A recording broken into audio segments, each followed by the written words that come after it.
On Saturday at Dundas Square, the Toronto police struck again. Their latest victim, Jim Kerr from the Church of Bubbles. Jim seemed to be chosen out of the crowd at random. He joins a growing list of people who've gotten arrested this way. We got a chance to catch up with Jim and hear his side of the story. Whenever you're ready. Hey, how are you? So my name is Jim Kerr with the Church of Bubbles. And yeah, that's me. And you want to kind of like a recap of what happened on Saturday? Yeah. Okay, so we went down there. There was supposed to be a speaker speaking on Saturday, Dermot Pomeroy, and I waited in the Green Pea parking lot for him until about 11:40, something like that. We left the Green Pea parking lot east of Young Dundas. We started walking towards the square, and I started filming right away. So you'll see the film basically from about a minute after we left the bus until we went into the square. Well, we actually didn't go into the square. We were at the sidewalk outside of the square. I was filming the entire time. I saw some police speaking with somebody, so I was filming that.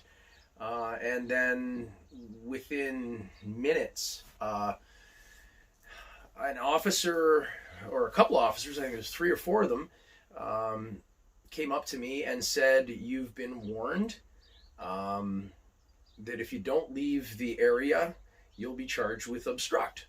And this was news to me because I hadn't spoken to anybody. I mean, I literally just left the bus and, came over and was filming.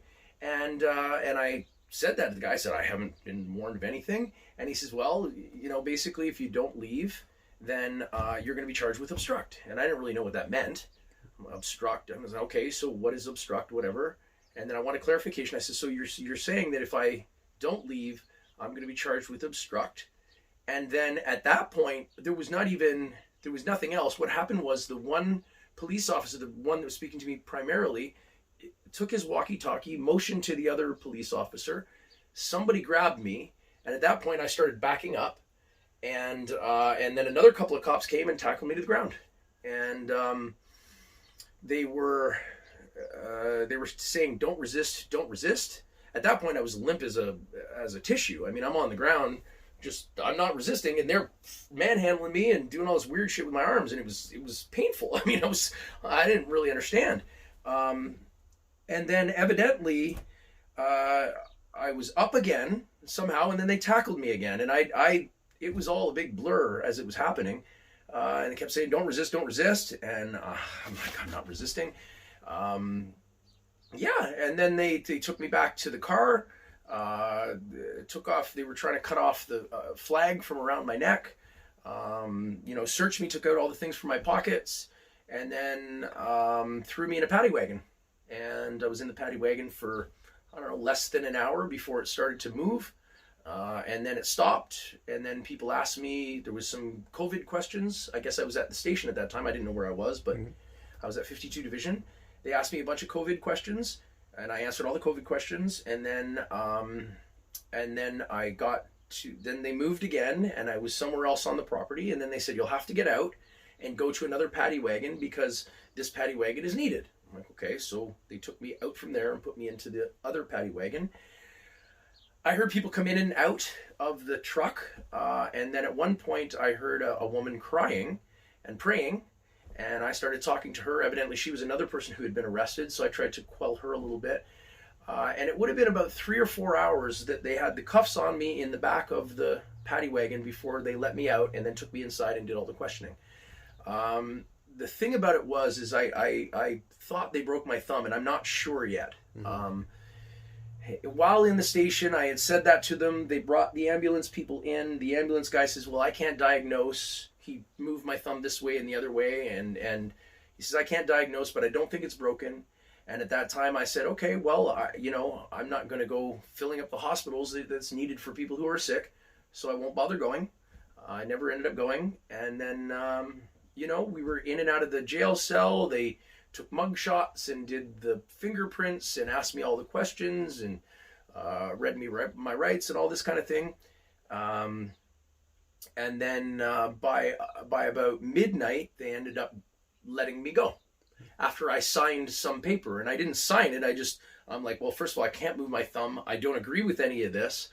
But what you're telling me is that you're not going to let me go unless I sign this thing, which is a bunch of conditions. And one of the conditions was that I have to abide by the act of January 14th, whatever that is. I don't know what that is. I don't know what it says, but they made me sign it unless I get out. And I'm saying, I don't know what this means. Well, you want to stay in jail? No. So I did a little scribble on it. And that was pretty much the summation of the thing. Mm-hmm. Have you had any repercussions from what happened to you on Saturday? Oh, yeah. Just a few. Outside of the social repercussions and all of that, the back of my hands are still numb. When they put on the cuffs, it turned out they put on 2 sets of cuffs. And the cops at the station didn't really understand it either. But there was 2 sets of cuffs on me, and they were self-tightening cuffs. So they just got tighter and tighter and tighter, and I just couldn't move. Like, literally, if I moved, it was agonizing pain, so I didn't move. But as a result, the backs of my hands are numb. On the right hand, going from about there up to just about the knuckles, it's all numb. Mm-hmm. I ended up going to the doctor a couple days afterwards, got an x-ray. We haven't got that back yet. We don't know what that says. And then the numbness on the left hand too, which is, it used to be up to my fingers, but now it's down around the thumb and in the back of the hand. Mm-hmm. So that's the physical damage. And, I don't know, man.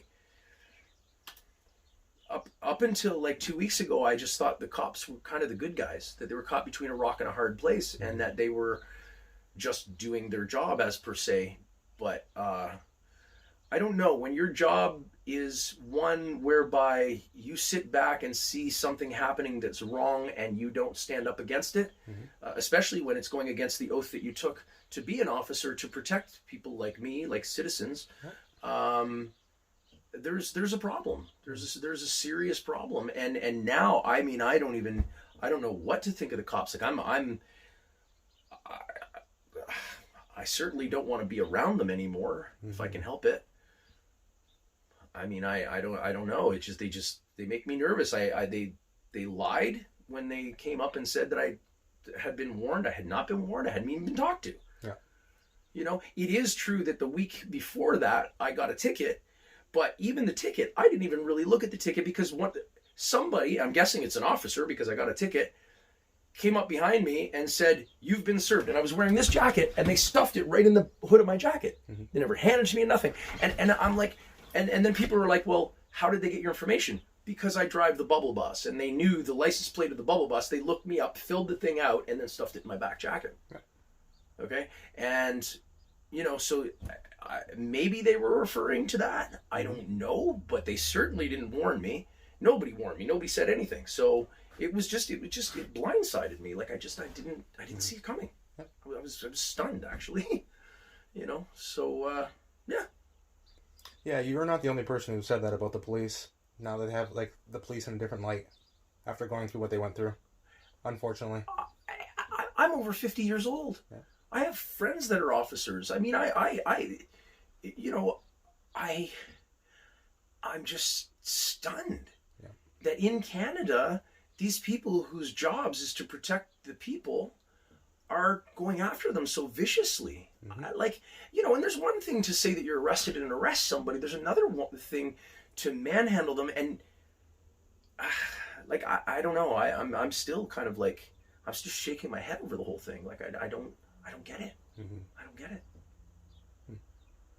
Anything else? Is like the experience that you went through in Dundas Square, is that discouraging you from any future rallies? Well, I mean, I've been advised by my lawyer that if I break the conditions of the thing, and I still don't know what those are because it's according to this act, and I don't even know what the hell's in the act. And even if I read it, doesn't mean I'd understand it. I mean, I'm going to need somebody, and the lawyer will explain what that is. But I've been told that if I circumvent it, then it's straight to jail, do not pass go. You're interfering with an investigation or something. Mm-hmm. So I'm certainly not going to do anything to get myself in further legal trouble. Mm-hmm. But has this deterred me? Not even kind of. It's emboldened me. It's made me feel like, oh my God, if this can happen to me, it can happen to anybody, which means it can happen to your dad, your granddad, your sister, your brother. And I'm sorry, I will not live in a country whereby the innocent individuals who are just trying to put food on the table and take care of their families have to be worried about being manhandled by a bunch of hired thugs. Like I won't, no, I will never, ever, ever think that's okay. And I'm never going to allow them, in any way, shape, or form to deter me in encouraging others to stand up for what they believe in a peaceful fashion. You know, so no, it didn't discourage me at all. It emboldened me. And as a matter of fact, with the responses I'm getting back, evidently there's a great big silent group of people who don't necessarily want to put their necks out, but are going, thank you so much for doing this. Thank you for, and then other people are saying, I'm sorry it happened to you. Well, I'm like, well, I'm not, because I'm glad it happened to me and I can handle it, ish, whatever that means, versus the poor ladies that were in the thing beside me at the jail who were crying and praying and didn't know what the hell was happening to them. Like, I mean,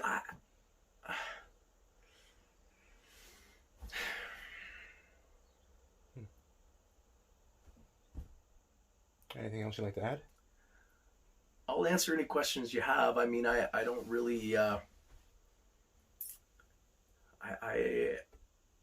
can't live in a place whereby my grandson is going to be subject to this heavy-handed, almost tyrannical approach to law enforcement. And it smacked of intimidation. It wasn't a mere fact of you are doing something against the rules and therefore you will be held account. No, it was like, you're doing something we don't like, and we're going to make sure you and everybody who knows you or sees this is deterred. Like, it's just pure intimidation. I mean, intimidation. And I mean, I don't generally get intimidated. And I honestly, it's not that this intimidated me. It disturbed me. It's had a psychological effect on me in that I don't even know how I'll react when I'm around cops right now.